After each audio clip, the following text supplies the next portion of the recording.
Sometimes love speaks loudest through calloused hands and quiet sacrifice. Sometimes a man builds more than just walls, she builds hope for someone who's forgotten what home feels like. When Beau Maddox rode into Stone Creek and announced he'd build a house barehanded in 1 week, the townsfolk laughed him out of the saloon. This giant cowboy had no tools, no crew, no help.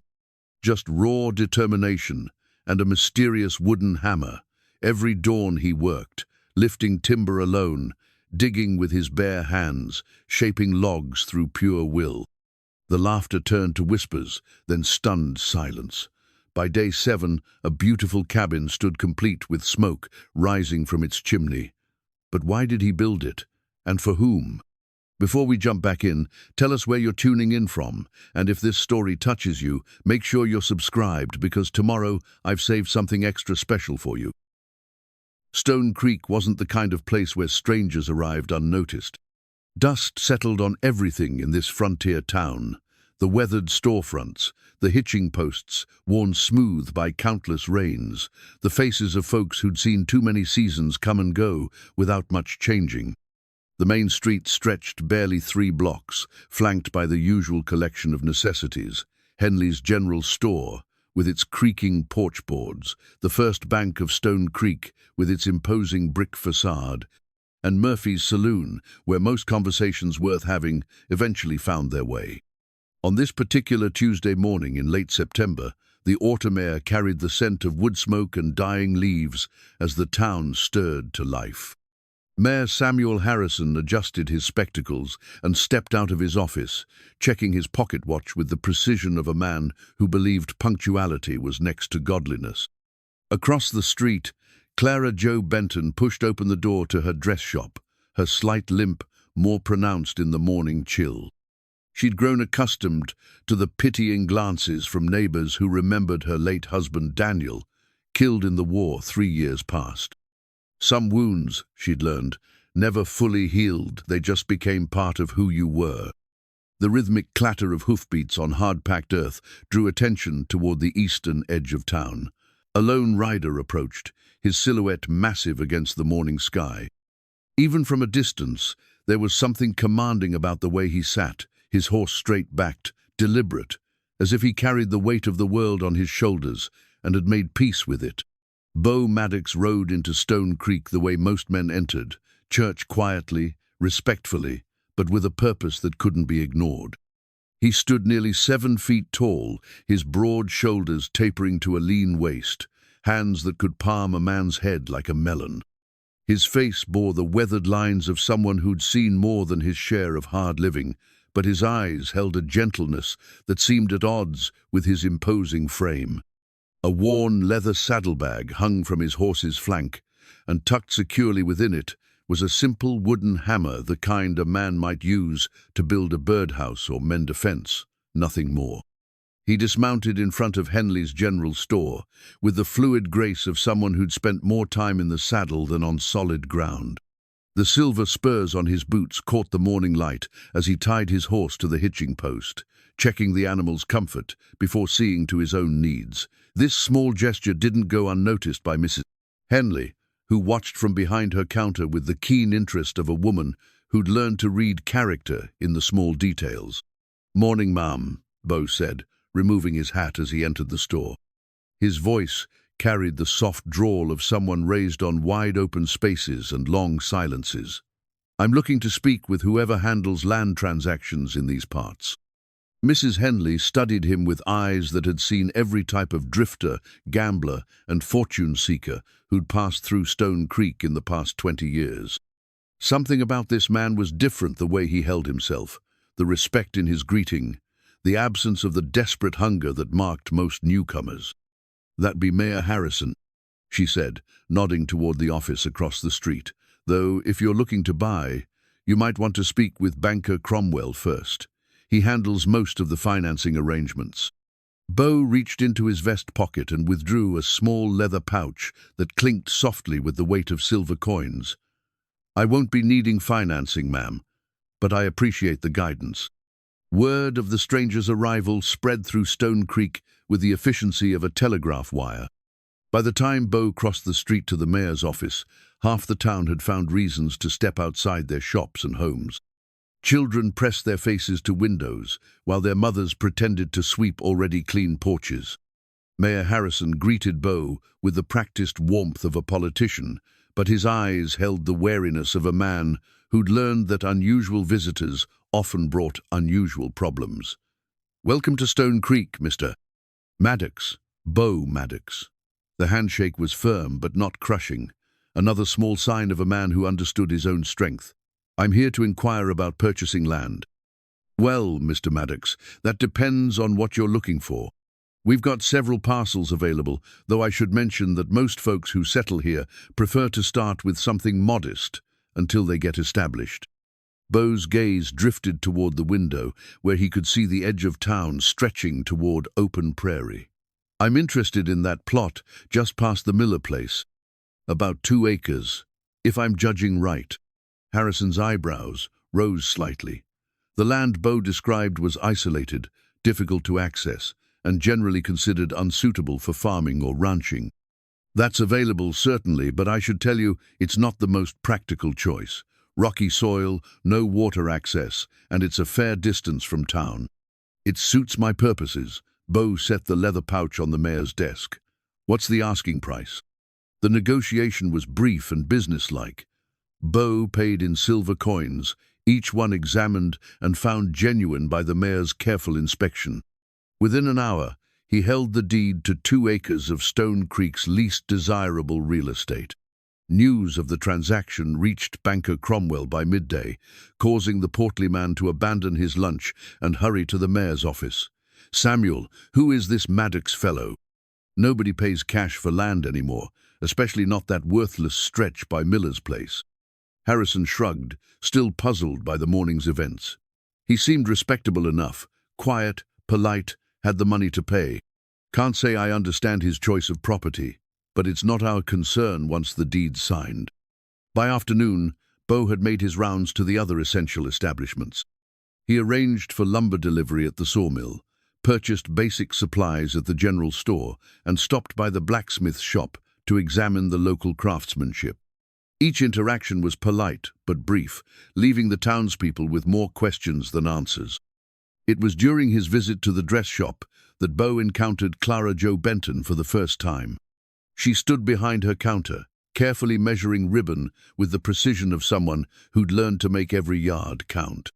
The afternoon light streaming through the window caught the auburn highlights in her dark hair, and for a moment something flickered in Beau's expression, recognition, perhaps, or a deep sadness. "Good afternoon, Mum," he said, his voice softer than it had been in his other encounters. "I'm Beau Maddox, new to town." Clara Joe looked up, her hands stilling on the ribbon. There was something in his eyes that made her breath catch a kindness that seemed at odds with his imposing size, a gentleness that spoke of deep understanding of loss. "Clara Joe Benton," she replied, her voice barely above a whisper. "Welcome to Stone Creek, Mr. Maddox." They stood in silence for a moment, two people who'd learned that some conversations happened in the spaces between words. Then Beau nodded respectfully and turned to leave. "Mr. Maddox?" Clara Joe called after him. He paused at the door, his hand on the frame. "I hope you find what you're looking for here." Something in her tone suggested she understood that he wasn't looking for land or a place to settle. He was looking for something far more elusive, redemption, perhaps, or the chance to make right something that had gone wrong long ago. "Thank you, Mum," he said quietly. "I believe I already have." As evening approached, Beau made his way to Murphy's Saloon, where the day's events had already become the primary topic of conversation. The usual crowd of ranchers, merchants, and laborers had gathered around the bar, their voices mixing with the clink of glasses and the occasional burst of laughter. "I tell you, there's something not right about that fellow," banker Cromwell was saying, his voice carrying the authority of a man unaccustomed to being challenged. "Nobody pays cash for land anymore. Either he's running from something or he's planning something we won't like." "Maybe he's just a man with money looking for a place to settle," suggested Jake Murphy, the saloon owner, as he polished a glass. "Lord knows we could use some new blood in this town." "New blood's one thing," Cromwell continued, but this Maddox character bought the most worthless piece of property in the county. What's he planning to do with it? The conversation paused as Beau entered the saloon, his presence immediately commanding attention. He approached the bar with the unhurried confidence of a man who'd walked into countless similar establishments, ordered a whiskey, and found himself an empty table in the corner. For several minutes, the normal sounds of the saloon continued, but with an undercurrent of tension. Then Cromwell, perhaps emboldened by whiskey and the support of his cronies, decided to satisfy his curiosity directly. "Mr. Maddox," he called out, his voice carrying across the room. "I'm Herbert Cromwell, president of the First Bank of Stone Creek. I understand you've made quite a purchase today." Beau looked up from his drink, his expression neutral. "News travels fast in a small town." "Indeed it does. Mind if I ask what you're planning to do with that land? It's not exactly suitable for farming or ranching." A slight smile played at the corners of Beau's mouth. "I'm going to build a house." The saloon fell silent. Even the piano player in the corner stopped mid-song, sensing the shift in atmosphere. "A house?" Cromwell laughed, the sound harsh in the sudden quiet. "On that rocky ground? It'll take a team of men and proper equipment months to clear that land, assuming you can even find decent foundation." Beau finished his whiskey and stood, his full height seeming to dwarf the room. "I appreciate your concern, Mr. Cromwell, but I won't be needing a team of men." "Oh? And how exactly do you propose to build a house without help?" The question hung in the air like smoke from a dying fire. Beau reached into his saddlebag and withdrew the wooden hammer, its surface worn smooth by countless hands and years of use. He set it on the bar, with a soft thud that seemed to echo in the silence. "I'll build it myself," he said simply, "with my hands and this hammer. Give me 1 week." The explosion of laughter that followed was immediate and overwhelming. Men slapped their knees, wiped tears from their eyes, and exchanged glances that said they'd finally found the entertainment they'd been seeking. Even Preacher Matthews, who'd been quietly nursing a sarsaparilla in the corner, couldn't suppress a chuckle. 1 week? Cromwell wheezed between laughs. "With that toy hammer, friend, it takes a week just to clear the brush on that land, let alone dig a foundation, frame walls, and put on a roof." "Nevertheless," Beau said, returning the hammer to his saddlebag, "that's what I intend to do." The laughter continued as Beau made his way toward the door, but there was something in his manner, a quiet confidence that seemed unshakable, that made a few of the observers pause. Tommy Harrison, the mayor's 12-year-old son, had been listening from the stairs leading to the saloon's second floor, and he found himself believing, against all logic, that the giant cowboy might actually accomplish what he'd promised. As Beau stepped into the cool evening air, he could hear the continued laughter and commentary from inside the saloon. Tomorrow, he knew, the entire town would be watching. Some would come to mock, others out of curiosity, and a few might even hope to see something impossible become possible. But tonight, as he made his way back to his modest camp on the edge of his new property, Beau Maddox carried with him the memory of Clara Joe Benton's gentle eyes and the weight of a promise made to a dying friend 3 years ago. The wooden hammer in his saddlebag had built more than just house-sit, had built dreams, hopes, and second chances for those who'd lost their way. Tomorrow, the real work would begin. Dawn broke over Stone Creek with the promise of spectacle. Word of Beau Maddox's impossible boast had spread through the town like wildfire, and by sunrise, a steady stream of curious onlookers had begun making their way toward the edge of town, where the giant cowboy had staked his claim. Beau was already there, kneeling beside a weathered piece of paper spread across a flat rock. The hand-drawn house plans showed remarkable detail-precise measurements, carefully calculated angles, and thoughtful design elements that spoke of someone who understood both form and function. The sketches revealed a 2-story structure with a wraparound porch, dormer windows, and a stone chimney that would require considerable skill to construct. "Look at him," whispered Mrs. Henley to her neighbor, Mrs. Patterson, as they positioned themselves on a small rise that offered a clear view of the proceedings. drawing pictures like a child playing house. Mayor Harrison arrived with his son Tommy in tow, the boy's eyes wide with excitement and possibility. Behind them came banker Cromwell, his face wearing the satisfied expression of a man who'd bet heavily against long odds and expected to collect his winnings by week's end. "This should be entertaining," Cromwell announced to anyone within earshot. "I've seen barn raisings that took teams of experienced men 3 weeks to complete. One man with a toy hammer. He'll be lucky to clear the brush by Sunday." Preacher Matthews positioned himself nearby, his weathered Bible tucked under his arm. "The Lord helps those who help themselves," he murmured, though whether he spoke in support or skepticism remained unclear.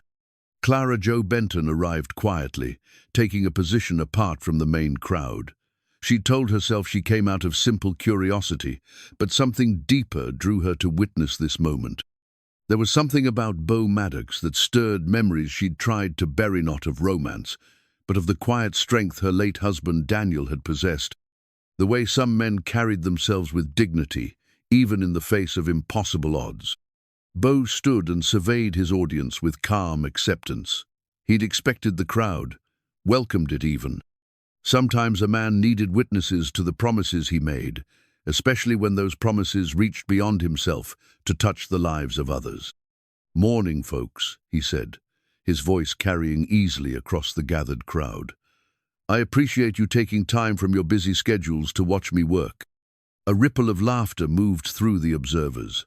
Jake Murphy had brought a small barrel of beer, turning the occasion into an impromptu festival. "We're here to see you fail, Maddox," called out one of the ranch hands. "Ain't no shame in admitting you bit off more than you can chew." Beau nodded thoughtfully. "I suppose we'll find out soon enough." He moved to where the lumber had been delivered the previous evening, massive pine logs, rough-hewn planks, and bundles of cedar shingles that would have challenged a team of oxen to move. The crowd watched with growing amusement as Beau approached the largest log, a timber that easily weighed several hundred pounds. "This ought to be good," Cromwell chuckled. "He'll probably ask for help before he even starts." Instead, Beau knelt beside the log, positioning his hands carefully along its length. His muscles tensed beneath his shirt, and with a grunt of effort that seemed almost casual, he lifted one end of the massive timber and began walking it toward his building site.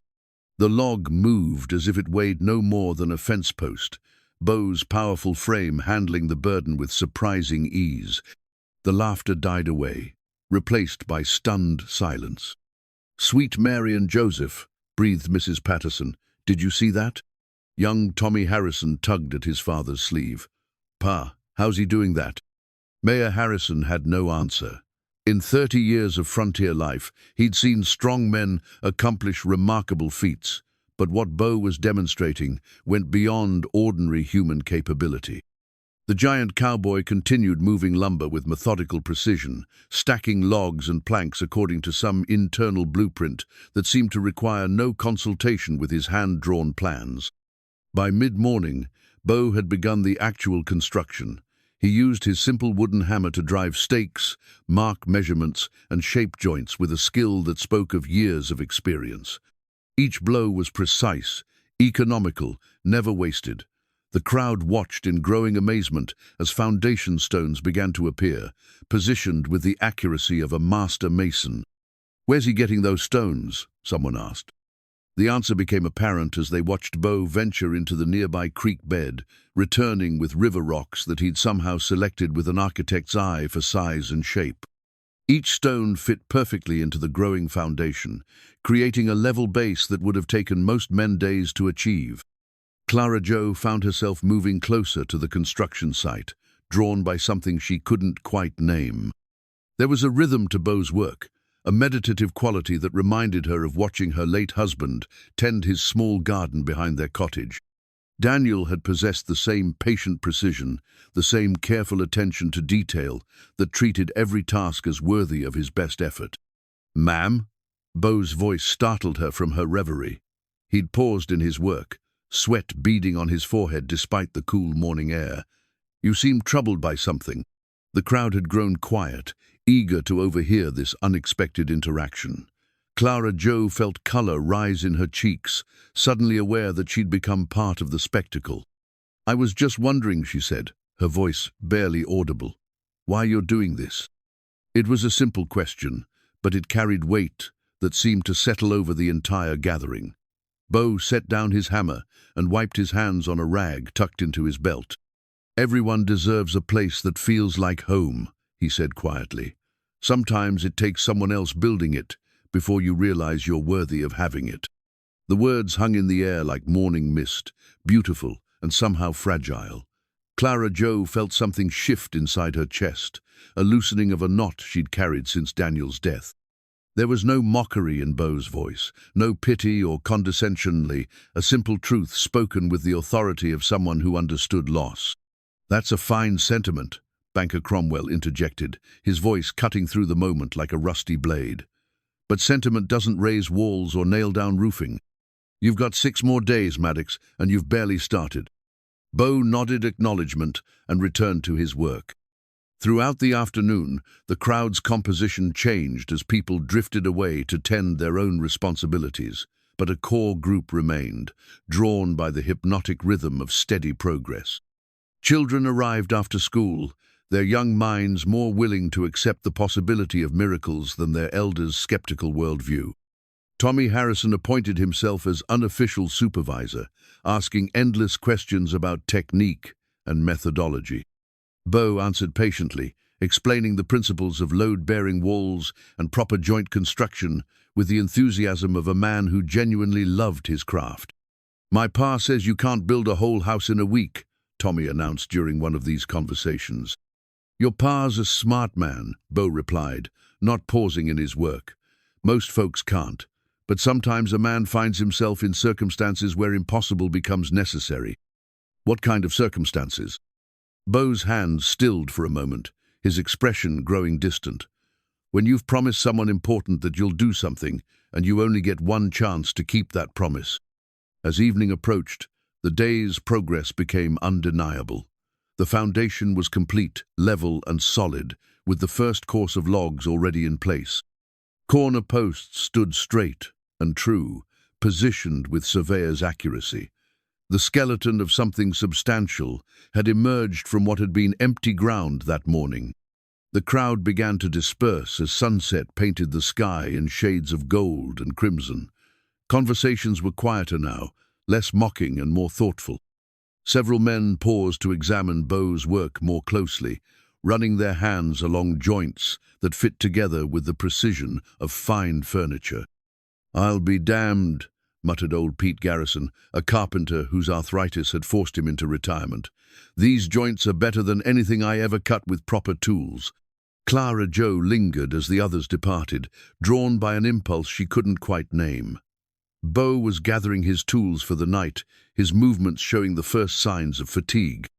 "Mr. Maddox," she said softly, "what you said about everyone deserving a place that feels like home, did you mean that?" He looked up from coiling a length of rope, his eyes meeting hers with an intensity that made her breath catch. "I meant every word, ma'am. Sometimes we convince ourselves we don't deserve good things, especially after we've lost what mattered most. But deserving isn't about what we've lost, it's about what we're still capable of accepting." Tears threatened at the corners of Clara Joe's eyes. Since Daniel's death, she'd lived in a single room above her dress shop, telling herself it was practical, economical, sufficient. The truth was harder to face-ish. She'd stopped believing she deserved a real home, a place of comfort and beauty and permanence. "Thank you," she whispered, then turned and walked quickly back toward town, her slight limp more pronounced in her haste. Beau watched her go, understanding more than she realized. Tomorrow would bring new challenges, fresh skepticism, and the mounting pressure of a promise that grew heavier with each passing hour. But tonight, as he spread his bedroll beside the emerging foundation of what would become Clara Joe Benton's house, he allowed himself to believe that some promises were worth keeping, regardless of the cost. The hand-drawn plans rustled softly in the evening breeze, their careful lines and precise measurements a testament to hope made manifest in wood and stone and sweat. 6 more days remained, But the first day had proven something important impossible was just another word for something that hadn't been accomplished yet. In town, behind closed doors and drawn curtains, the people of Stone Creek found themselves reconsidering their assumptions about the giant cowboy who'd ridden into their lives with nothing but a wooden hammer and an impossible dream. The second day dawned grey and drizzling, the kind of weather that turned dirt to mud and made honest work twice as difficult. Most of the townspeople assumed the rain would put an end to Beau's ambitious timeline, giving them a perfect excuse to declare the whole enterprise a fool's errand. They were wrong. By the time the first curious observers arrived at the building site, Beau had already been working for 2 hours. The foundation stones he'd so carefully placed the day before now gleamed wet and solid, providing a stable platform that seemed to mock the soggy ground surrounding it. Steam rose from his broad shoulders as he worked, his body heat turning the cool rain into visible evidence of his exertion. The second course of logs was already in place, massive timbers fitted together with joints so precise they seemed to lock naturally into position. Where yesterday's crowd had numbered in the dozens, today only the most dedicated spectators braved the weather to witness the continuing impossibility. Tommy Harrison was among them, having convinced his mother that a little rain never hurt anyone and that history was being made at the edge of town. He positioned himself under a makeshift shelter of canvas and watched with the intensity of a scholar studying ancient texts. "Aren't you cold, Mr. Maddox?" the boy called out during a brief lull in the construction rhythm. Beau paused to wipe rain from his eyes, his clothes soaked through but his expression unchanged. "Hard work keeps a man warm, Tommy. When you're focused on something important, you don't have time to notice small discomforts." The foundation stones Beau had selected and placed proved their worth as the morning progressed. Each one had been chosen not just for size and shape, but for its ability to shed water and maintain stability in wet conditions. The careful drainage he'd built into the foundation kept the work area surprisingly dry, allowing him to continue laying logs while other construction projects across the county ground to a halt. Mayor Harrison arrived around mid-morning, ostensibly to check on the town's newest resident, but actually driven by the same curiosity that had half the population peering through rain-streaked windows. He found his son engaged in animated conversation with the giant cowboy, who was patiently explaining the principles of water management while continuing his methodical construction.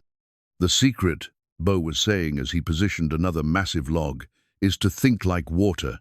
It always finds the lowest point, the easiest path. If you build with that in mind, you work with nature instead of fighting it." "Is that why you picked those particular stones?" Tommy asked, his young mind racing to connect concepts.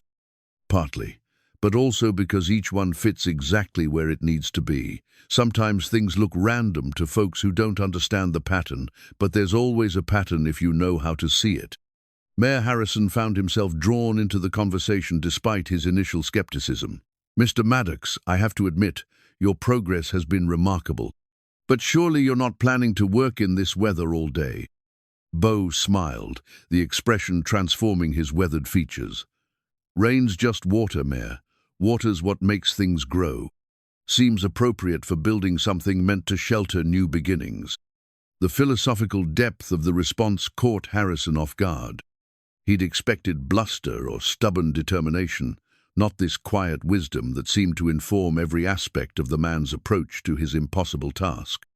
By noon, despite the continuing drizzle, Beau had completed the third course of logs and begun work on the fourth. His progress seemed to accelerate rather than slow, as if the rhythm of construction had become as natural as breathing. The emerging structure showed clear evidence of expert planning: doorways positioned to take advantage of natural light, windows placed to capture cross breezes, the overall design balanced and harmonious.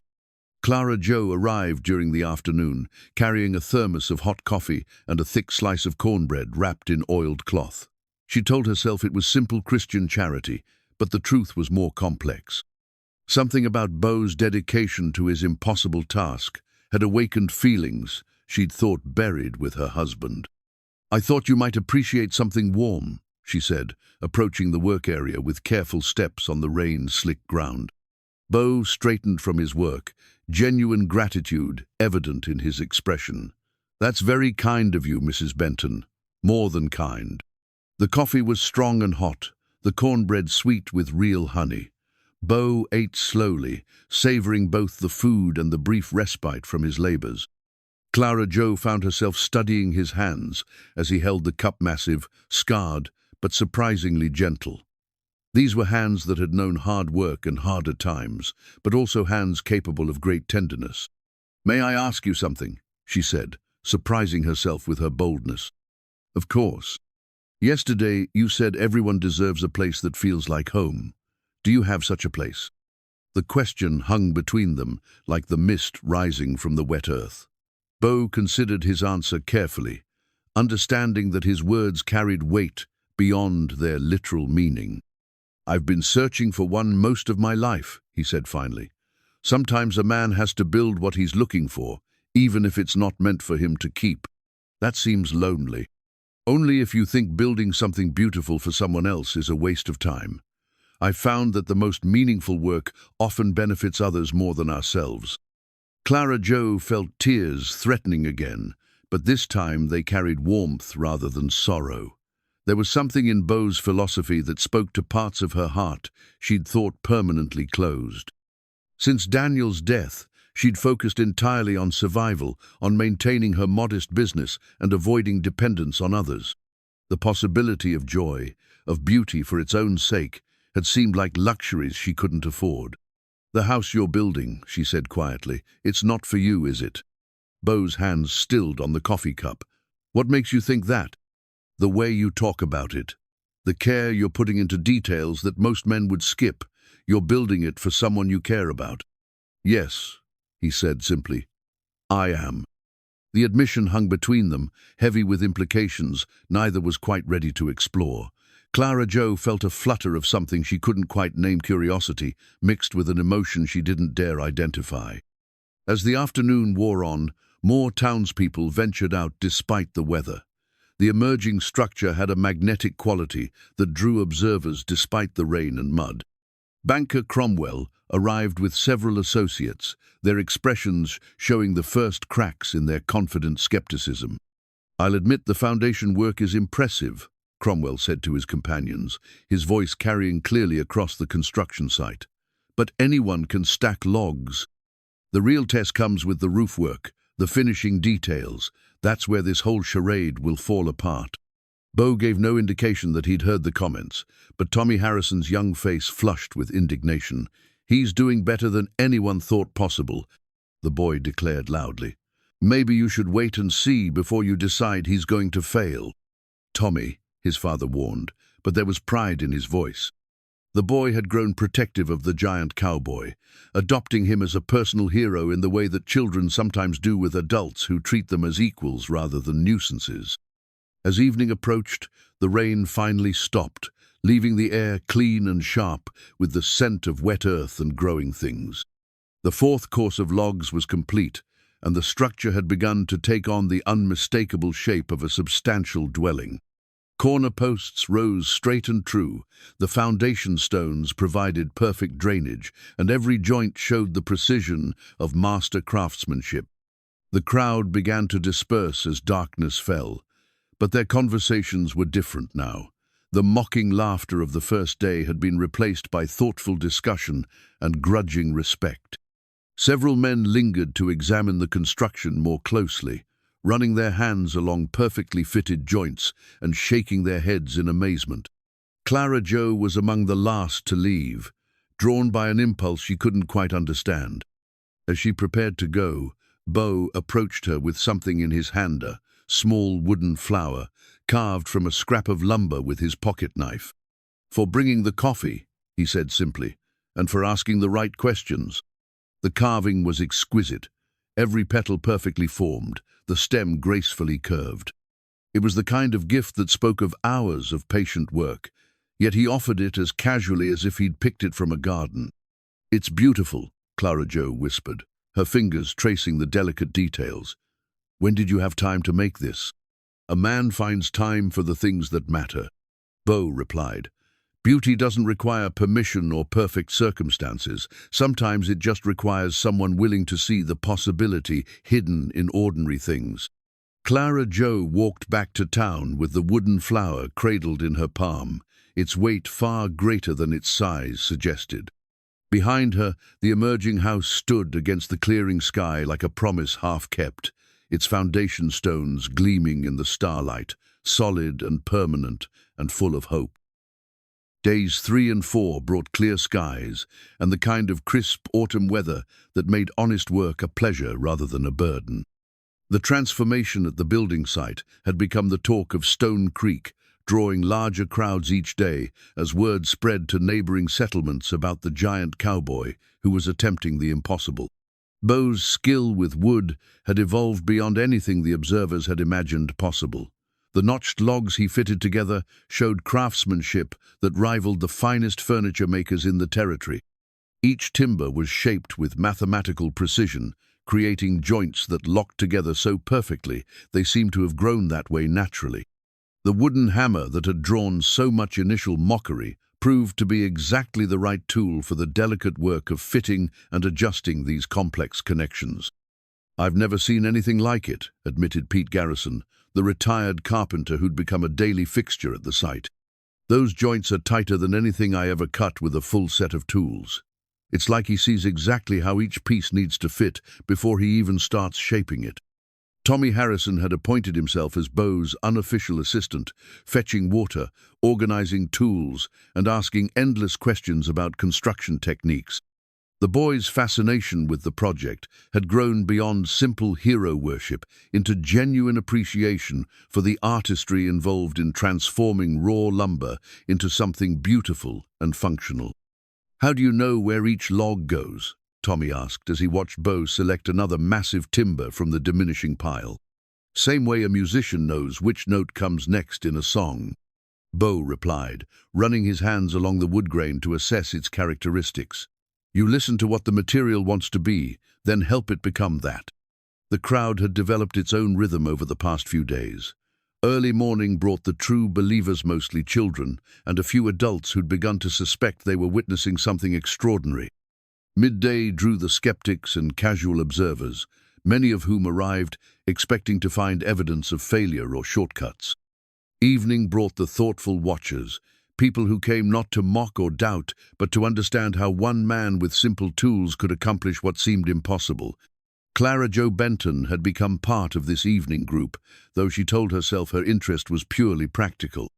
As a business owner, she understood the value of quality craftsmanship, and Beau's work displayed a level of skill that demanded respect, regardless of the ambitious timeline. The truth was more complex. Each day brought new evidence of the man's character, revealed through small actions that spoke louder than any words. The way he patiently answered Tommy's endless questions, never showing irritation or condescension. His habit of checking the comfort of his horse before tending to his own needs.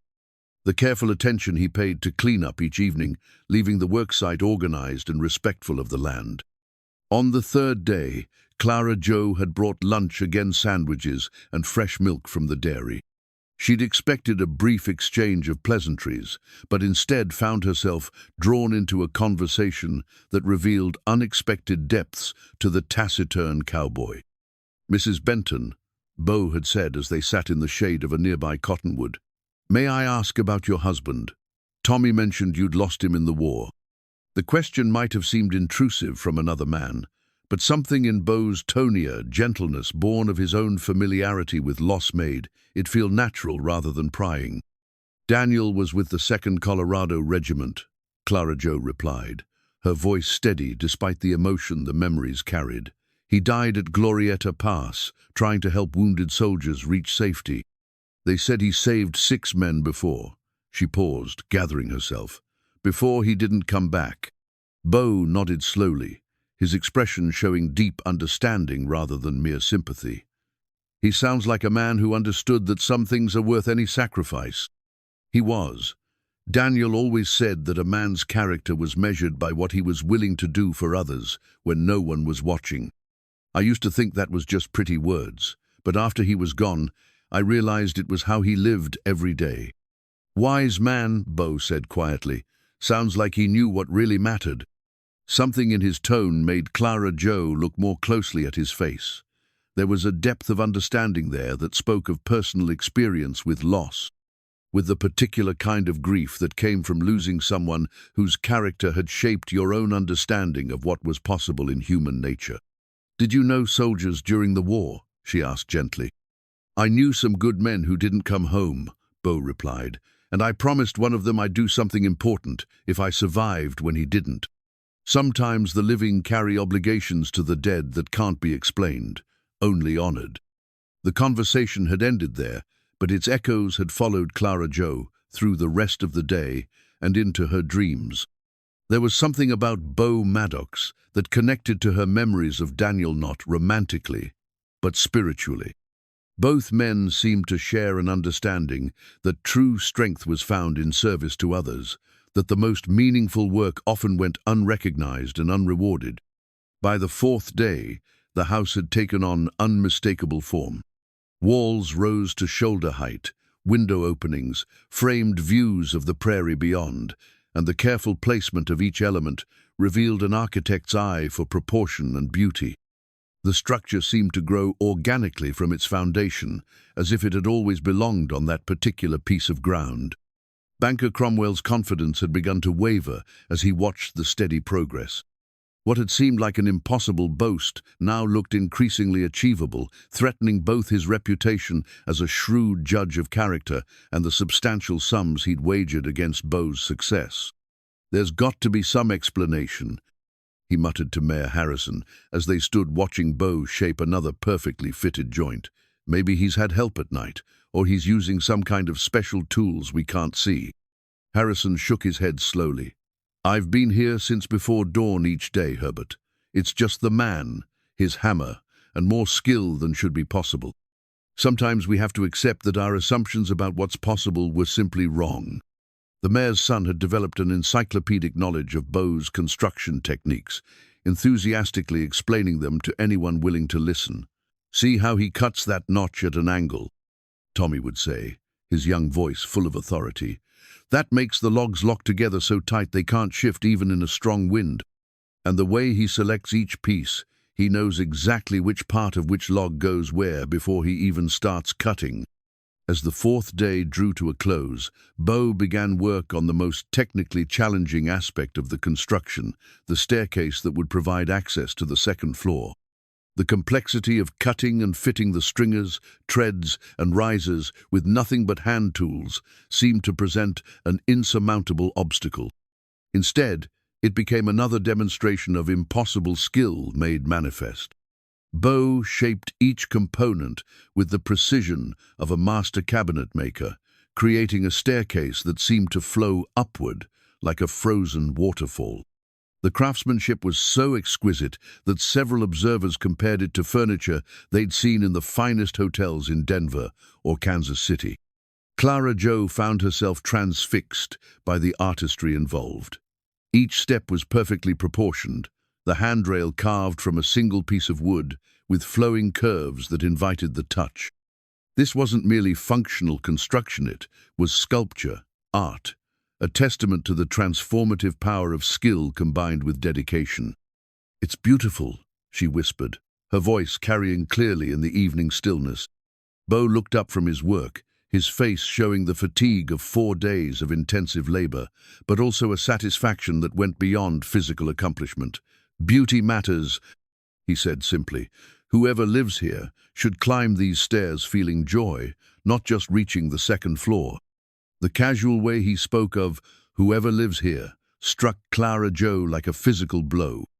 Throughout the week, she'd begun to suspect that this magnificent house was being built for her, though she couldn't understand why or how such a thing could be possible. But Beau's words seemed to suggest that the identity of the future occupant remained uncertain, that perhaps she'd been foolish to imagine any personal connection to the project. "Do you know who will live here?" she asked, trying to keep her voice casual, despite the emotions churning beneath the surface. Beau continued his work on the handrail, his movements steady and sure. "I know there'll be someone who deserves beauty in their life. someone who's known sorrow but hasn't let it harden their heart. Someone who understands that a house becomes a home when it's filled with love instead of just possessions. The description was both specific and general, personal and universal. Clara Joe felt her heart racing as she considered the implications. Could he possibly mean her? And if so, what kind of man built a house for a woman he barely knew, expecting nothing in return? As the crowd dispersed for the evening, Clara Joe lingered again, drawn by questions she wasn't sure she had the courage to ask. The emerging house seemed to glow in the fading light, its clean lines and perfect proportions a testament to the transformative power of vision made manifest through patient work. "Mr. Maddox," she said finally, "what happens when you finish? Will you stay in Stone Creek?" Beau set down his tools and looked at her with an expression that mixed hope with uncertainty. "That depends on whether I find a reason to stay. Some places feel like home from the moment you arrive. Others become home when you realize you're needed." The conversation ended there, but as Clara Joe walked back to town, she carried with her the growing certainty that her life was about to change in ways she couldn't yet imagine. Behind her, the notched logs gleamed in the starlight, each joint a perfect marriage of form and function, each element contributing to something larger and more beautiful than the sum of its parts. 3 days remained, but already the impossible had begun to seem merely improbable. In a town that had forgotten how to believe in miracles, Beau Maddox was rebuilding faith, one perfectly fitted joint at a time. The 5th day dawned with an electric tension that seemed to charge the very air around Stone Creek. What had begun as a source of entertainment had transformed into something approaching a religious experience for many of the observers. The house now stood nearly complete, its walls reaching toward the sky with elegant confidence, its windows framing views that seemed designed to capture both sunrise and sunset. Beau worked with the focused intensity of a man approaching the culmination of a sacred mission. His movements had acquired an almost musical rhythm, each action flowing seamlessly into the next as he shaped and fitted the final elements of the main structure. The carved porch swing he'd begun the previous evening now hung from carefully selected chains, its intricate woodwork revealing an artistic sensibility that transformed functional furniture into something approaching sculpture. The swing was a masterpiece of patient craftsmanship. Every curve had been shaped by hand, every surface sanded to silk smoothness. Delicate roses and vines wound around the armrests, while the seat bore a subtle pattern that would provide both comfort and beauty. It was the kind of piece that spoke of long summer evenings and quiet conversations, of a life lived slowly enough to appreciate simple pleasures. Clara Joe arrived earlier than usual, drawn by an urgency she couldn't quite explain. The sight of the porch swing stopped her in her tracks, its beauty so unexpected and perfect that tears sprang to her eyes before she could prevent them. No one had ever created anything so lovely with her in mind, if indeed it had been made with her in mind. "It's exquisite," she whispered, her voice carrying clearly in the morning stillness. Beau looked up from where he was installing the final bracket, his face showing a satisfaction that went beyond mere pride in craftsmanship. "I hoped you'd approve. A porch needs a swing, and a swing needs someone who understands the value of peaceful moments." The assumption underlying his words that she would be the one to enjoy those peaceful moments sent a flutter of emotions through Clara Joe's chest, hope mingled with uncertainty, joy with fear.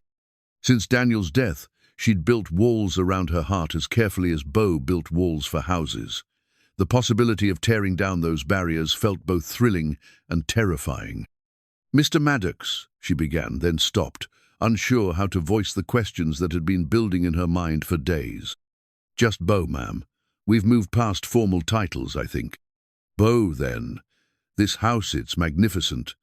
But I need to understand. Why are you building it? And why here?" Beau set down his tools and studied her face with an intensity that made her breath catch. There was something in his expression that spoke of decisions being weighed, of words chosen carefully for their power to heal or wound. "Do you believe in promises, Clara Joe? The kind that reach across years and circumstances, that bind a man's honor even when no one else remembers them. Daniel made me promise to live fully after he was gone, to not let grief become my only companion. I've struggled to keep that promise. 3 years ago, I served with a good man named Daniel Benton, Colorado 2nd Regiment. He talked about his wife constantly, her kindness, her strength, her laugh that could brighten the darkest days. When he lay dying at Glorieta Pass, he made me promise something. Clara Joe's world tilted, the familiar landscape of her grief suddenly shifting into new configurations. You knew Daniel. I was with him at the end. He saved my life twice during that battle, probably saved 6 or 7 others before he fell. His last words were about you, about how you deserved happiness, deserved a home that reflected your worth, deserved someone to remind you that beauty still existed in the world. The revelation hit Clara Joe like a physical blow. She sank onto a pile of lumber, her hands shaking as she processed the implications. He asked you to find me? He asked me to make sure you remembered that you were worthy of love, worthy of beautiful things, worthy of a life that honored the happiness he'd wanted to give you. It took me 3 years to find you, 3 years to save enough money, 3 years to work up the courage to attempt something this important. Tears flowed freely now, but they carried relief as much as sorrow. The mysterious connection she'd felt to Beau, the sense of familiarity in his gentleness, it all made sense now. He carried something of Daniel with him, a mission that connected her past to her possible future. So this house is Daniel's gift to you, delivered by someone who understands the value of keeping promises to good men who died too young. Beau's voice carried the weight of years of planning, of dreams deferred in service to honor. He described the kind of home he wanted to build for you someday, a place with morning light in the kitchen, a porch for evening conversations, a garden spot where you could grow the flowers you loved. Every detail of this house comes from his words about what would make you happy. Clara Joe covered her face with her hands, overwhelmed by the magnitude of what Beau was telling her. Daniel's love, reaching across death itself to provide for her comfort and happiness. A stranger's dedication to a promise that most men would have forgotten within weeks of making it. But why you? She asked through her tears. Why would you spend 3 years, spend your own money, risk everything for a promise to a dead man? Beau was quiet for a long moment, his gaze distant. Because he saved my life when he could have saved his own, because some debts can only be paid forward, never back. And because in all my wandering, I've never met anyone who deserved happiness more than the woman Daniel Benton loved. The words hung between them like a bridge spanning an impossible chasm. Clara Joe felt something shifting inside her chest, walls she'd built around her heart beginning to crack and crumble.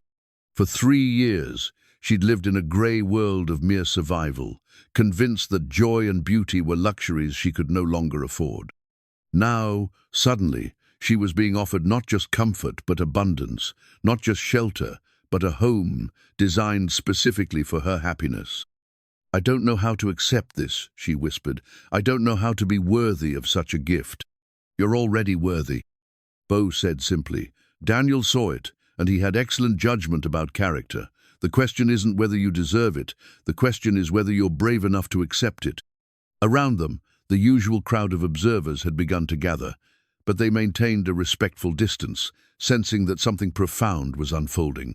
Tommy Harrison positioned himself where he could watch both the construction and the conversation, his young mind racing to understand the emotional currents flowing between the adults. As the morning progressed, Beau returned to his work with renewed focus. The window frames went in with precision that seemed almost supernatural, each one perfectly squared and level. The door frame followed, shaped to accommodate a solid oak door that would provide both security and welcome. Every element of the construction reflected not just skill but love, Daniel's love channeled through Beau's dedication to honoring a promise. Clara Joe found herself unable to leave, transfixed by the realization that she was watching her future take shape before her eyes. The house wasn't just shelter, it was a testament to the enduring power of love, to the bonds that connected people across time and circumstance. Daniel's final gift to her, made possible by a man whose character matched her late husband's in its dedication to something larger than personal gain. Mayor Harrison approached during the noon hour, his expression mixing curiosity with concern. "Mrs. Benton, is everything all right? You look I don't know different today." "Everything is changing, Mayor," Clara Joe replied, her voice carrying a strength that hadn't been there in years. "I'm learning that sometimes the best gifts come from the most unexpected directions." The mayor glanced toward Beau, who was carefully installing interior window trim with the same attention to detail he'd shown throughout the project. "He's quite a craftsman, but more than that, I think. There's something about him that makes a man want to be better than he thought possible." "Yes," Clara Joe agreed. "There is."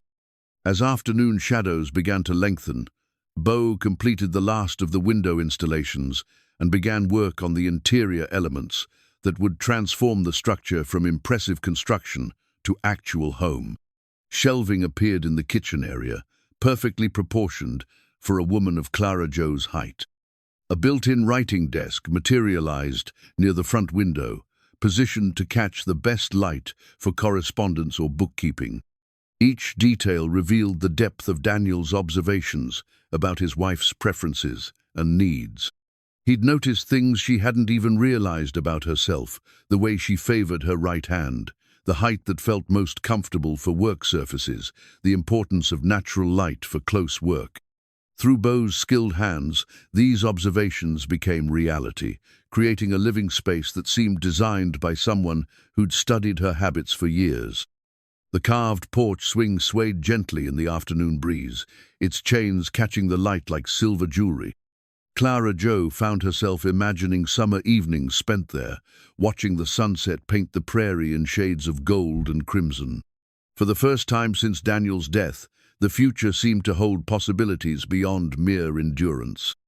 "Tomorrow's the last day," Tommy Harrison announced, his voice carrying a mixture of excitement and sadness. "It's been the most amazing thing I've ever seen." Beau smiled at the boy's enthusiasm. "Amazing things happen when people commit themselves to something worth doing. Remember that, Tommy. Ordinary people can accomplish extraordinary things when they're working for the right reasons." As evening approached, the crowd began its usual dispersal, but the conversations were different now. Word of Beau's connection to Daniel Benton had spread through the community, transforming the perception of his mission from mere spectacle to something approaching sacred duty. The people of Stone Creek were witnessing not just exceptional craftsmanship, but the fulfillment of a promise that honored both the living and the dead. Clara Joe lingered as the others departed, drawn by questions she was finally ready to ask. The house stood nearly complete around them, its walls and windows framing a future that seemed suddenly possible rather than merely hoped for. "Beau," she said quietly, "what happens after tomorrow, when the house is finished and your promise is kept?" He paused in organizing his tools, his expression thoughtful. "I haven't planned much beyond tomorrow. I suppose I'll move on, find another place that needs what I can offer. And if someone asked you to stay, if Stone Creek turned out to need what you can offer on a more permanent basis?" The question hung between them like the evening mist rising from the creek. Beau met her eyes with an intensity that made her heart race, hope and uncertainty warring in his expression. "I'd have to consider whether staying would honor the promise I made, or betray it," he said finally.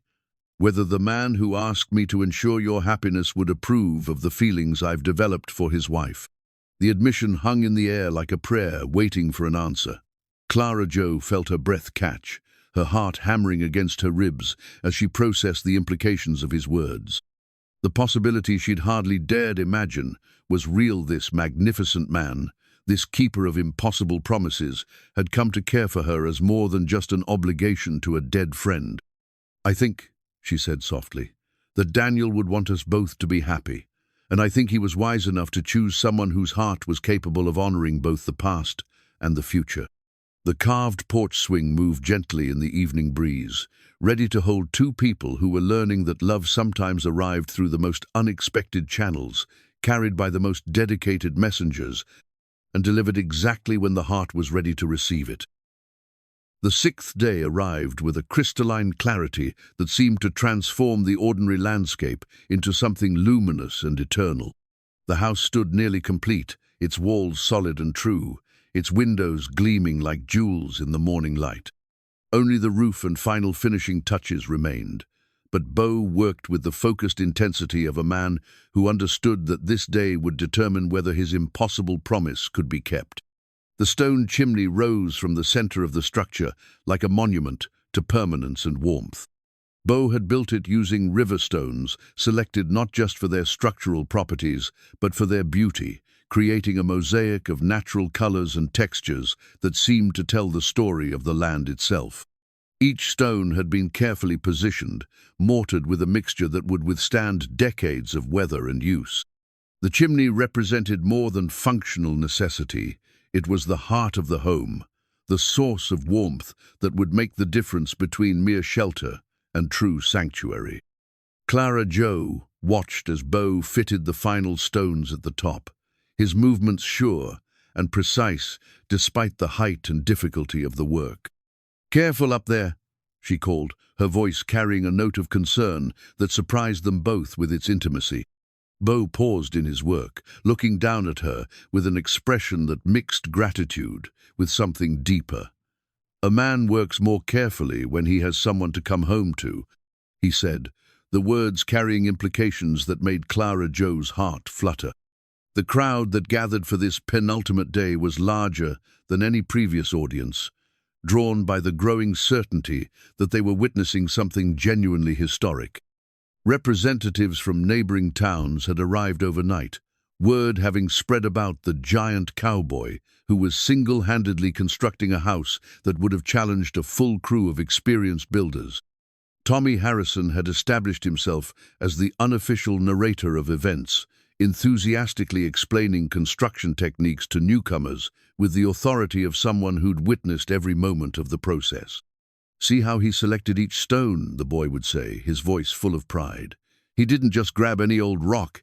He chose each one for exactly where it needed to go. It's like he could see the whole chimney in his mind before he even started."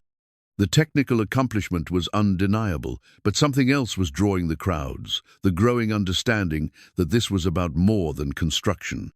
The story of Beau's promise to Daniel Benton had spread through the community, transforming the project from mere spectacle into something approaching a sacred mission. People came not just to see if it could be done, but to witness love made manifest in wood and stone. Banker Cromwell arrived during the morning hours, his confidence finally shattered by the undeniable evidence of Beau's success.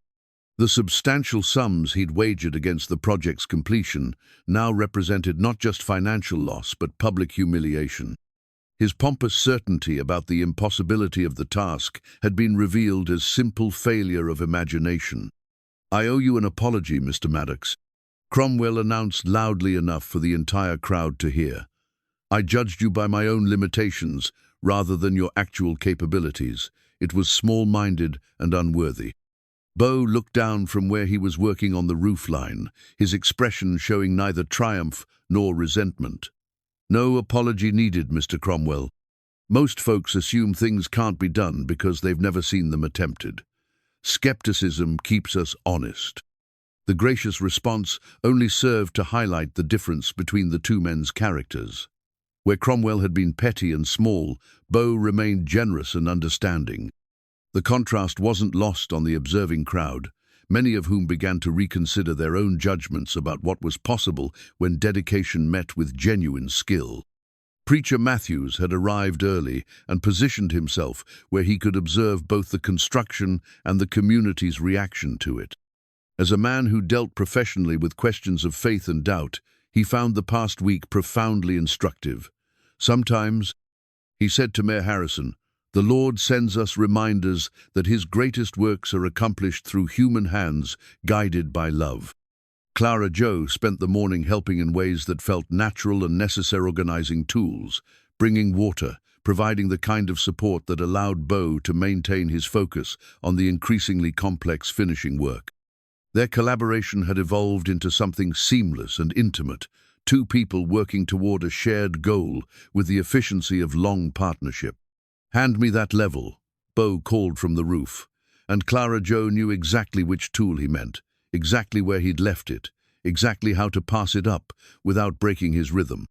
They'd developed their own language of small gestures and shared understanding, the kind of communication that usually took years to establish. As the afternoon progressed, the roof took shape with the same precision that had characterized every aspect of the construction. Cedar shingles appeared in perfect rows, each one fitted with mathematical exactness. The peak beam was installed with ceremonial care, marking the structural completion of what had seemed impossible just 6 days earlier. The technical achievement was remarkable, but the emotional resonance was even more profound. This wasn't just a house, it was a promise kept, a love letter written in lumber and stone, a testament to the power of dedication to transform the impossible into the inevitable. Clara Joe found herself thinking about her late husband, trying to imagine his reaction to what Beau had accomplished in his memory. Daniel had been a man who believed in the power of love to overcome any obstacle, who'd faced his final battle with confidence that somehow, some way, his care for her would find expression even beyond death. Beau had become the instrument of that continuing love, the means by which Daniel's protection and provision had reached across the grave. "It's magnificent," she said as Beau climbed down from completing the roof work. "More beautiful than I ever dared imagine." Daniel had good taste. Beau replied, his voice carrying both satisfaction and something approaching reverence. He described every detail so clearly that building it felt like following a blueprint he'd drawn in my memory. As evening approached, the crowd began to sense that they were witnessing the conclusion of something extraordinary. The house stood complete, except for final details, door hanging, interior finishing, the small touches that would transform construction into home. Tomorrow would bring the formal completion of Beau's impossible promise, but tonight the achievement was already undeniable. Mayor Harrison called for the community's attention, his voice carrying the gravity of someone who understood the historical significance of what they'd witnessed. "Friends, we've had the privilege of watching something remarkable unfold. Mr. Maddox has demonstrated that the impossible is simply the untried, that human determination guided by love can accomplish miracles." A spontaneous cheer arose from the crowd, but Beau raised his hand for quiet. "The real miracle isn't the house," he said, his voice carrying clearly across the gathering. "The real miracle is a community that's learned to believe in possibilities they'd never considered before. You've all been part of making this happen." Clara Joe felt tears threatening as she listened to Beau deflect praise toward others, even in his moment of triumph. This was the man Daniel had chosen to honor his final promise, someone whose character matched her late husband's in its instinctive generosity, its assumption that others deserved credit for any success. As the crowd dispersed, Clara Joe and Beau found themselves alone beside the completed structure. The stone chimney rose against the evening sky like a beacon of permanence, its carefully fitted stones glowing in the fading light. The house seemed to emanate warmth and welcome even before the first fire was lit in its hearth. "Tomorrow you'll move in," Beau said, his voice carrying both satisfaction and something that might have been uncertainty. "Will I?" Clara Joe asked softly. "Or will I be moving in alone?" The question hung between them like a bridge waiting to be crossed. Beau met her eyes with an intensity that made her breath catch, hope and uncertainty warring in his expression. "That depends on whether you think Daniel would approve of the feelings I've developed for his wife," he said quietly. "Whether keeping his promise means walking away once it's fulfilled, or staying to help build the life he wanted you to have." Clara Joe reached for his hand, her fingers intertwining with his calloused ones. The connection felt natural, right, like coming home after a long journey through uncertain territory. "I think Daniel chose his messenger very carefully," she said. "I think he knew that the man capable of keeping such a promise would be someone capable of loving me the way I deserve to be loved. The house is his gift, but the future that's ours to build together." The stone chimney stood solid against the darkening sky, ready to warm a home filled with love that honored both past and future. built on the foundation of promises kept and new ones waiting to be made. The seventh and final day dawned with an intensity that seemed to charge the very air around Stone Creek. Word had spread throughout the territory about the completion of the impossible house, drawing visitors from settlements 50 miles away. The crowd that gathered represented the largest assembly in the town's history, united by the desire to witness the fulfillment of a promise that had captured the imagination of an entire region. Beau worked with the focused precision of a master craftsman, completing his greatest work. The final details: door installation, interior trim, the small touches that would transform construction into home received, the same meticulous attention that had characterized every aspect of the project. His movements carried a ceremonial quality, as if he understood that these final hours would be remembered long after the house itself had weathered decades of storms. The crowd maintained a respectful distance, sensing that they were witnessing not just the completion of construction, but the fulfillment of something sacred. Children, who had watched every day of the building process, pointed out familiar elements to newcomers, their young voices carrying pride as if they had personally contributed to the miracle unfolding before them. Clara Joe arrived early, carrying with her a small bundle wrapped in oiled cloth. The past week had transformed her understanding of her own life, revealing possibilities she'd thought lost forever with Daniel's death. Today would mark not just the completion of a house, but the beginning of a future she was finally ready to embrace. As she approached the nearly finished structure, Beau emerged from where he'd been working on interior details. In his hand was a faded photograph, its edges worn from years of careful handling.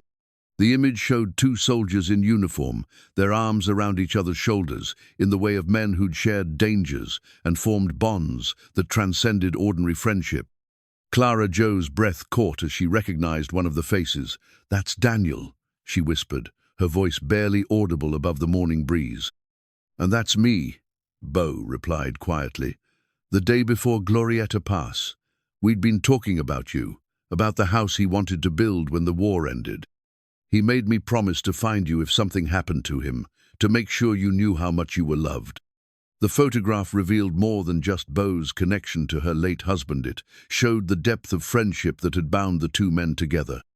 In their faces, Clara Joe could see the easy camaraderie of brothers, chosen rather than born, the kind of bond that made dying promises sacred obligations. "He never mentioned you in his letters," Clara Joe said, studying the image with new understanding. "We met during the final months of the war. There wasn't time for long correspondence, but there was time for the kind of conversations that let you know a man's heart. Daniel talked about you constantly, your laugh, your kindness, your strength. He described this house in such detail that building it felt like following his blueprints." The revelation reframed everything Clara Joe thought she understood about the past week.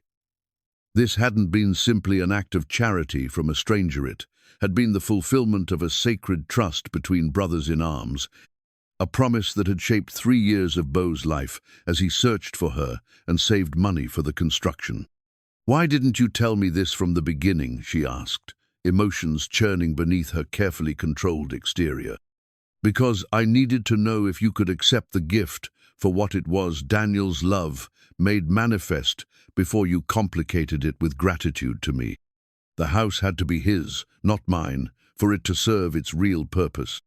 Around them, the crowd sensed that something significant was unfolding. Conversations grew quieter, attention focused on the interaction between the giant cowboy and the woman for whom he'd performed this impossible feat.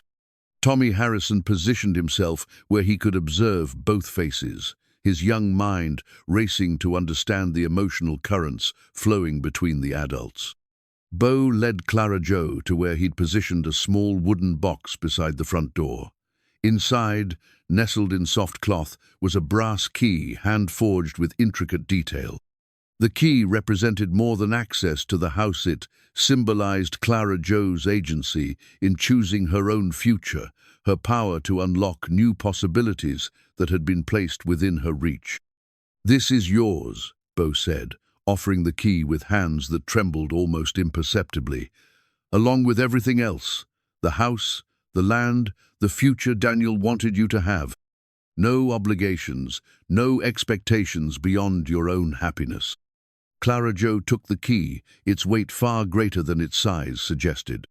In her palm lay not just access to a beautiful home, but the power to choose whether that home would shelter one life or two, whether the future would honor only the past or embrace new possibilities.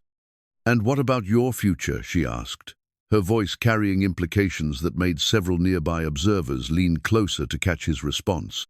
"My future depends on whether you think Daniel would approve of the feelings I've developed for his wife. Whether a man can honor his friend's dying wish by loving the woman that friend treasured above everything else." The words hung in the morning air like a prayer waiting for divine response. Clara Joe felt the weight of decision settling on her shoulders, not just her own happiness, but the completion of a promise that had shaped years of dedication and sacrifice. Mayor Harrison stepped forward, understanding that the moment required witness and recognition. "Mrs. Benton, the entire community has watched this week with growing amazement. We've seen not just exceptional craftsmanship, but exceptional character. Whatever you decide, you have our support and respect." Preacher Matthews nodded agreement. "Sometimes the Lord works through human hands to provide exactly what we need, exactly when we need it. This house is a testimony to love that transcends death itself." Clara Joe looked at the beautiful structure that rose before her walls, that would provide shelter, windows that would frame views of endless prairie, a porch where she could sit and watch sunsets paint the sky in glorious colors. Everything about it spoke of careful planning, thoughtful design, love translated into wood and stone. But more than that, she saw in Beau's face the reflection of her late husband's character, the same quiet strength, the same instinctive generosity, the same understanding that true love was measured by what one was willing to sacrifice for another's happiness. "Daniel always said that love wasn't something you possessed, but something you shared," Clara Joe said, her voice growing stronger with each word. "He believed that the heart was capable of infinite expansion, that loving someone deeply didn't diminish your capacity to love again, it increased it." She turned the brass key over in her palm, studying its intricate craftsmanship. Like everything else Beau had created during the past week, it was both functional and beautiful, practical and artistic. "I think Daniel chose his messenger very carefully," she continued, looking directly into Beau's eyes. "I think he knew that the man capable of keeping such a promise would be someone capable of loving me the way I deserved to be loved." The crowd held its collective breath as Clara Joe stepped toward the front door of her new home. The key fit perfectly into the lock Beau had crafted with his own hands, turning with smooth precision that spoke of perfect engineering and careful planning. As the door swung open, revealing the interior that Beau had finished with the same attention to detail he'd shown throughout the construction, Clara Joe felt the final walls around her heart crumble and fall.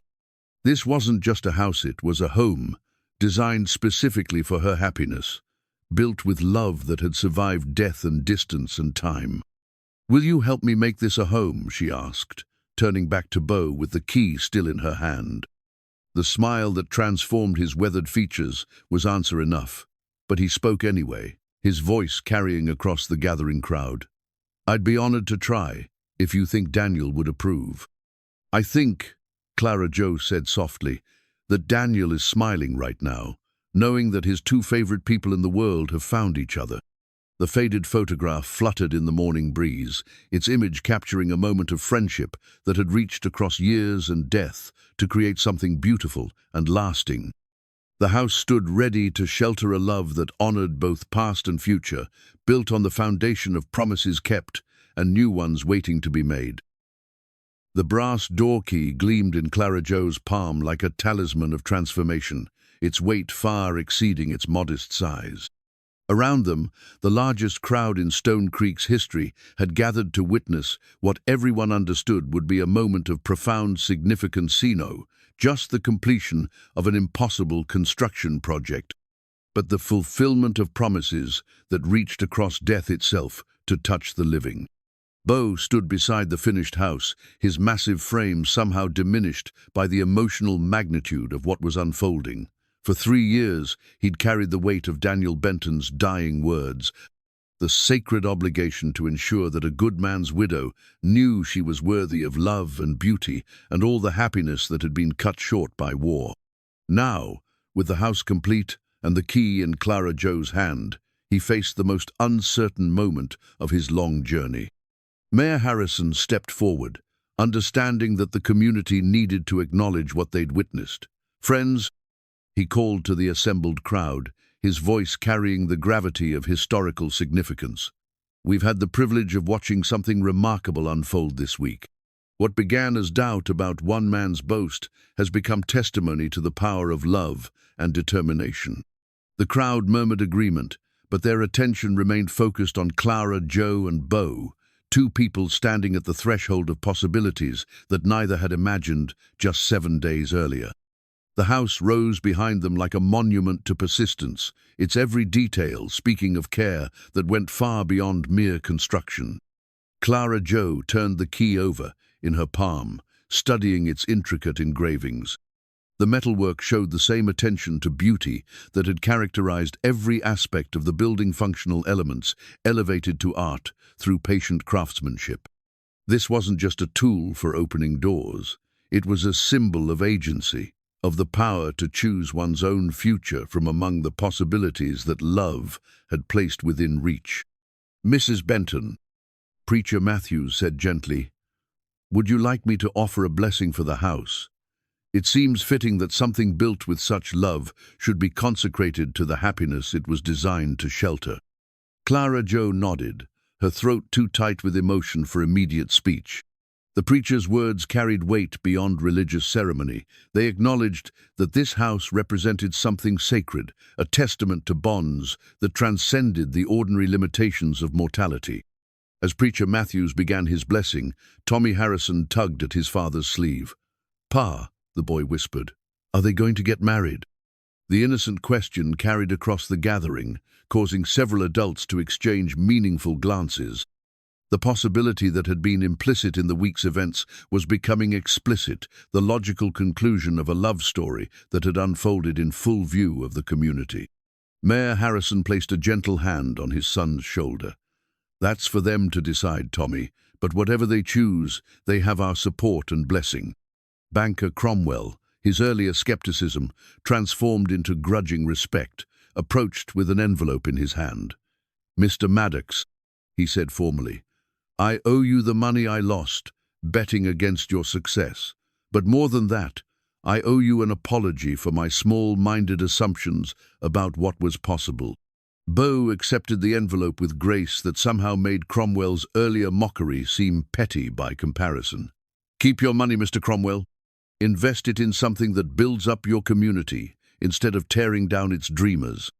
The generous response only served to highlight the difference between the two men's characters, reinforcing the community's growing understanding that they'd witnessed not just exceptional skill, but exceptional character. Beau's refusal to claim victory over those who doubted him revealed a maturity that transformed potential enemies into admirers. Clara Joe found her voice at last, addressing the crowd that had become inadvertent witnesses to her transformation. "This week has taught me that love doesn't end with death. It finds new expressions, new instruments, new ways to provide for those it cherishes.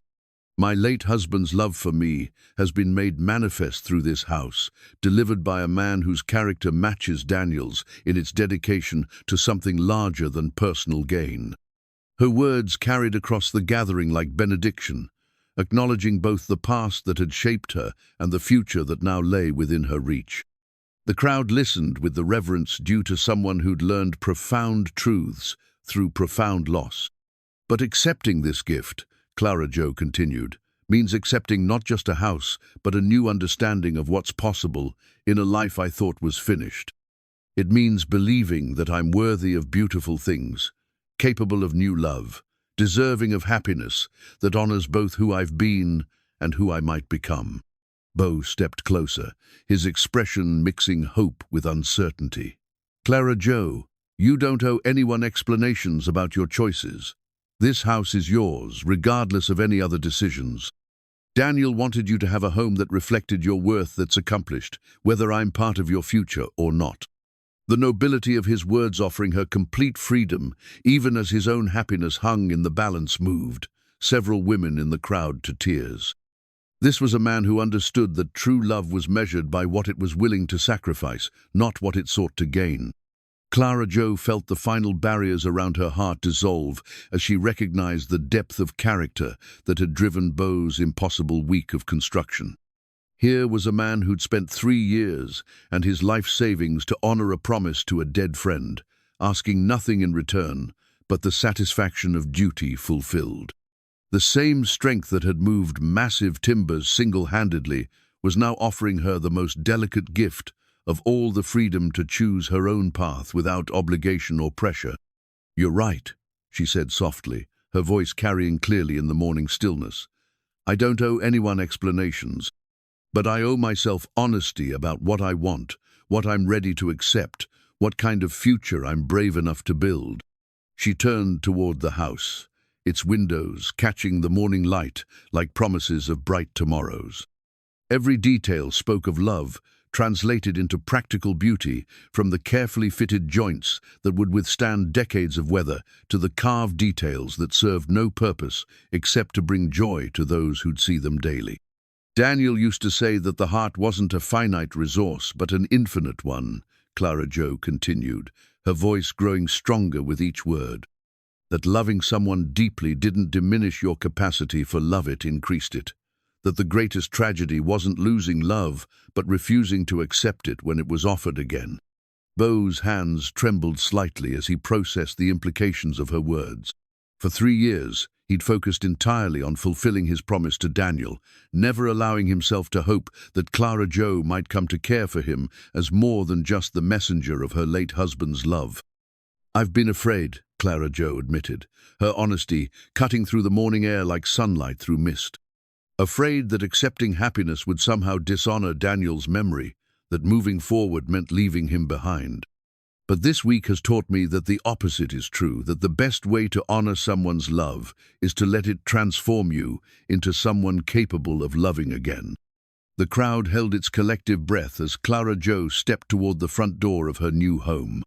The brass key caught the sunlight, its polished surface reflecting possibilities that seemed to multiply with each passing moment. "Daniel chose his messenger very carefully," she said, looking directly at Beau. "He knew that the man capable of keeping such a promise would be someone worthy of my trust, my respect, and if I was brave enough to accept it, my love." The words hung in the air like a bridge waiting to be crossed.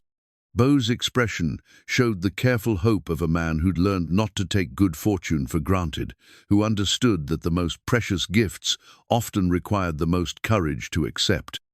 "Are you brave enough?"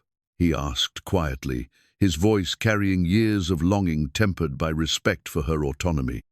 Clara Joe smiled, the expression transforming her features with radiance that hadn't been there since before Daniel's death.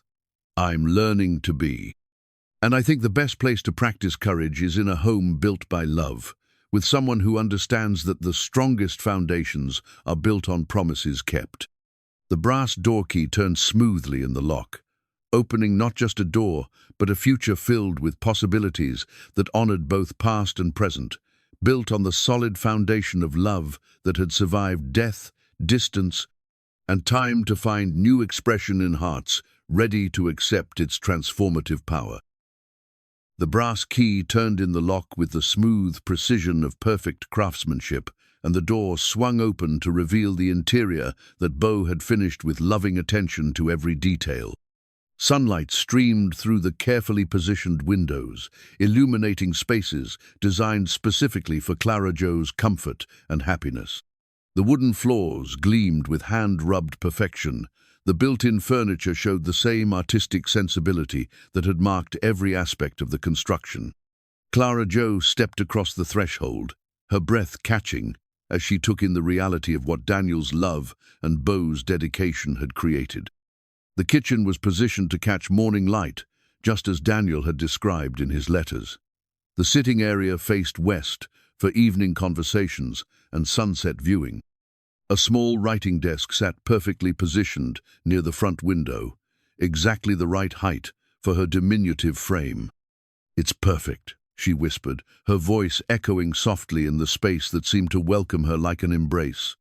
"Everything is exactly as it should be." Beau followed her inside, his massive frame somehow fitting naturally in the space he'd designed. "Daniel described your preferences so clearly that building it felt like following blueprints he'd drawn himself. Every detail comes from his observations about what would make you happy." The crowd remained outside, understanding instinctively that this moment belonged to Clara Joe and Beau alone.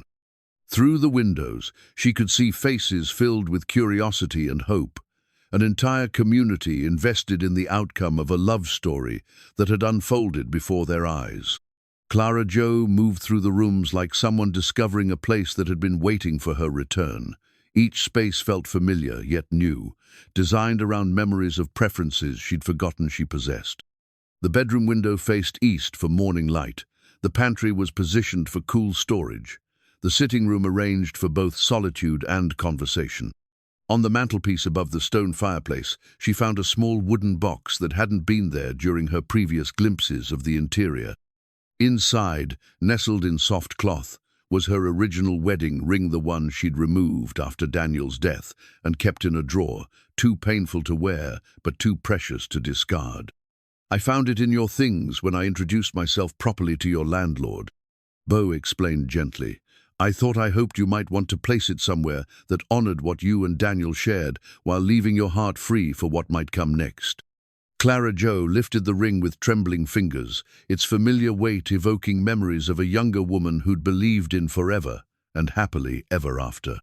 The gold band caught the light streaming through the window, glowing with the warmth of promises kept and love that had transcended death itself. With deliberate ceremony, she placed the ring on the mantelpiece, positioning it where the morning light would touch it each day.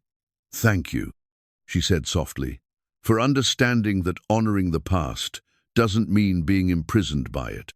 The gesture felt like a completion, a formal acknowledgement that her life with Daniel had been real and precious, while simultaneously recognizing that life continued beyond loss. The ring would remain as a testament to love's enduring power, but it would no longer define the boundaries of her emotional world.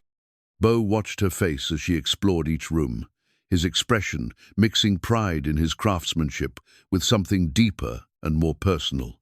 "There's something else," he said, leading her to a small alcove near the kitchen. "Daniel mentioned that you'd always wanted a place to grow herbs and flowers. The garden plot is already prepared outside, but I thought you might like an indoor space as well." The alcove was perfectly positioned to catch southern light, with built-in shelves and a work surface that would accommodate both practical gardening and the simple pleasure of tending growing things.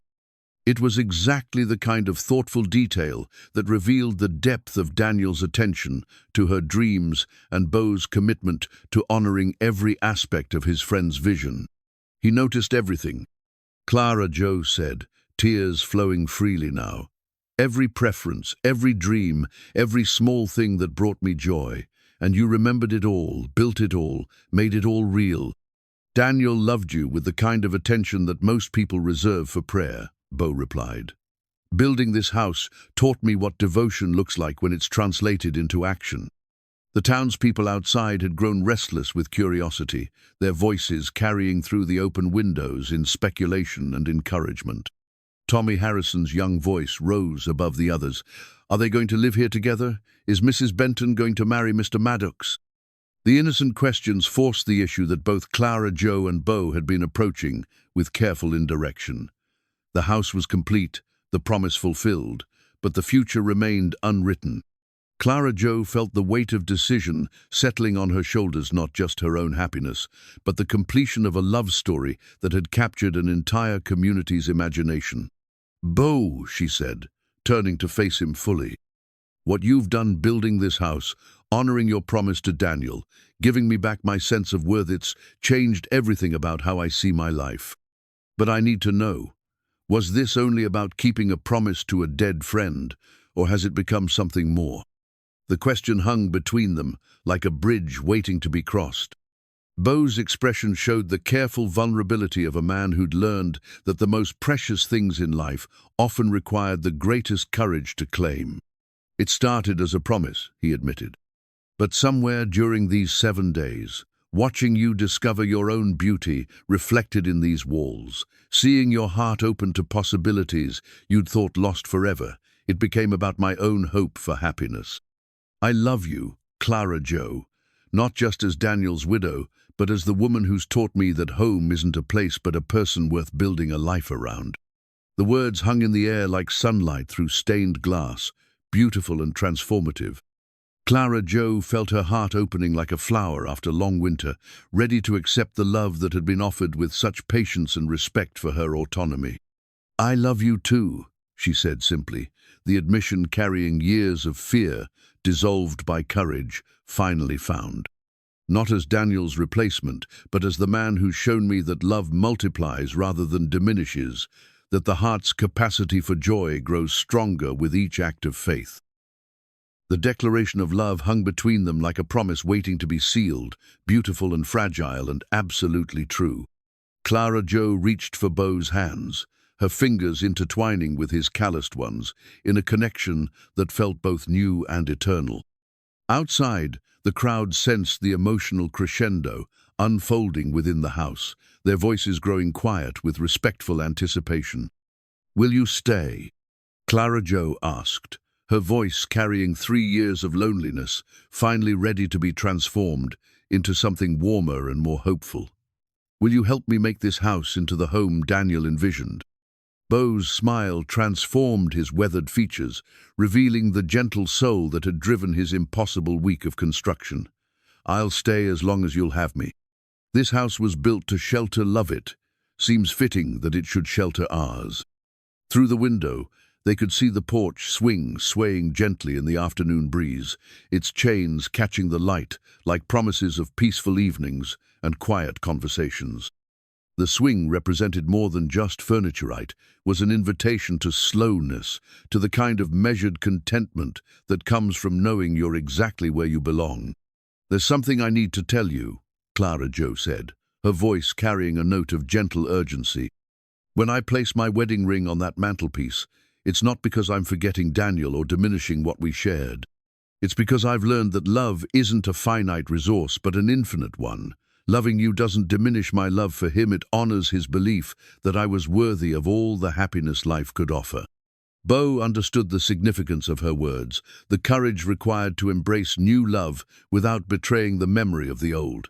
"Daniel would want you to be happy," he said simply, "and I promised to spend every day proving that his faith in my character was justified."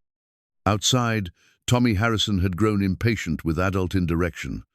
"Are you going to kiss her or not?" the boy called through the window, his young voice carrying clearly across the sudden silence. The innocent demand drew laughter from both Clara Joe and Beau, breaking the solemn intensity of the moment with exactly the kind of joy that had been missing from both their lives for too long. Clara Joe felt her heart lightening, ready to embrace not just love, but the simple pleasure of being alive and hopeful and connected to someone who understood her worth. "Well," she said, looking up at Beau with eyes that sparkled with newfound mischief, "are you going to disappoint the boy?" Beau's kiss was gentle and sure, carrying the promise of thousands more to come. It tasted of new beginnings and honored endings, of love that had survived impossible odds to find expression in the most unexpected circumstances. When they separated, both understood that something fundamental had shifted in their understanding of what was possible in a life they'd thought was finished. The crowd outside erupted in cheers and applause, their collective voice carrying across Stone Creek like a celebration of possibilities fulfilled. Mayor Harrison called for quiet, understanding that the moment deserved formal recognition. "Mrs. Benton, Mr. Maddox," he announced, his voice carrying the authority of official proclamation. "The people of Stone Creek are honored to have witnessed something remarkable this week. You've shown us that love finds a way, that promises matter, that impossible is just another word for something that hasn't been tried by the right person with the right motivation. Preacher Matthews stepped forward, his expression mixing joy with the solemnity appropriate to the moment. "Would you like me to perform a blessing ceremony? It seems fitting that a house built by love should be consecrated by the union of the hearts it was designed to shelter." Clara Joe and Beau exchanged glances, both understanding that they'd moved beyond the careful courtship that circumstances had required into something deeper and more committed. The house around them seemed to approve, its walls ready to shelter not just one person, but a family built on the foundation of promises kept and new ones waiting to be made. "Yes," Clara Joe said, her voice carrying clearly to the crowd beyond the windows. "I think Daniel would appreciate knowing that his gift had created not just a home but a family." The porch swing chains caught the afternoon light as Beau and Clara Joe stepped outside to join the community that had become invested in their love story. The swing hung ready for evening conversations and quiet moments, strong enough to hold two people who'd learned that love was measured not by its ease, but by its willingness to overcome any obstacle in service of another's happiness. Tommy Harrison pushed through the crowd, his young face glowing with satisfaction. "I knew you were going to get married," he announced proudly. "Mr. Maddox built the house too perfectly for just one person, and Mrs. Benton, you've been smiling differently all week." The boy's innocent observation carried more wisdom than many adult commentaries, recognizing that love revealed itself through transformed expressions and hopeful gestures long before it found voice in formal declarations. Clara Joe knelt to Tommy's level, understanding that he'd been more than just an observer of the week's events. She'd been a believer when belief was in short supply. "Thank you, Tommy," she said seriously, "for believing in impossible things and helping the rest of us remember that faith sometimes requires courage." As Preacher Matthews began the impromptu ceremony that would unite two hearts already joined by shared understanding and mutual respect, the porch swing swayed gently in the breeze, its chains strong enough to support whatever weight the future might bring.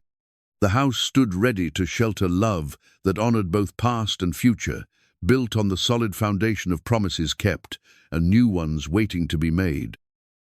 6 months later, the house at the edge of Stone Creek had become the heart of a community, transformed by witnessing the impossible made manifest through love and determination.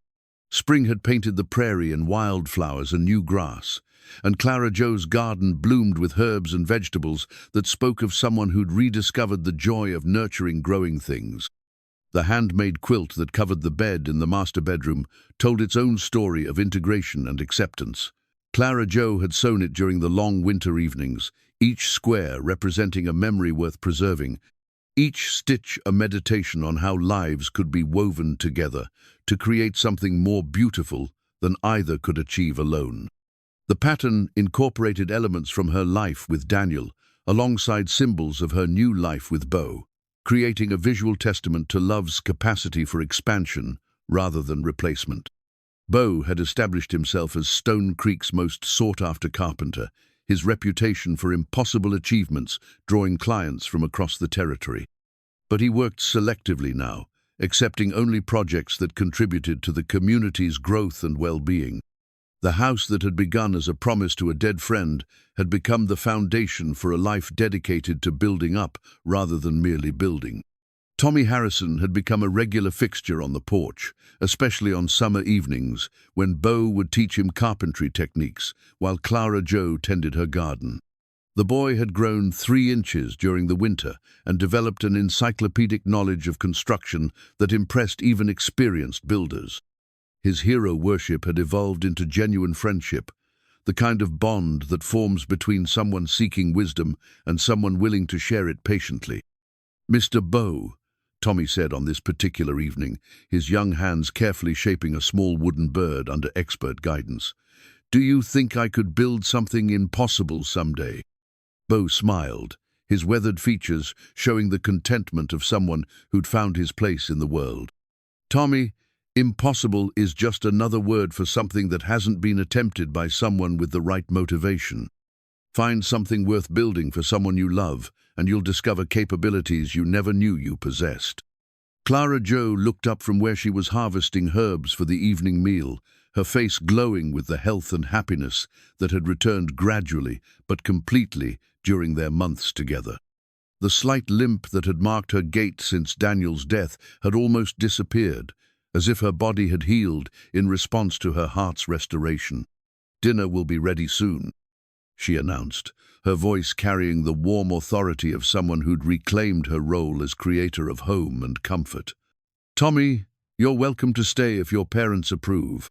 The boy's face lit up with pleasure. Evening meals at the Maddox house had become legendary in Stone Creek, not just for Clara Joe's exceptional cooking, but for the quality of conversation that flowed around their table.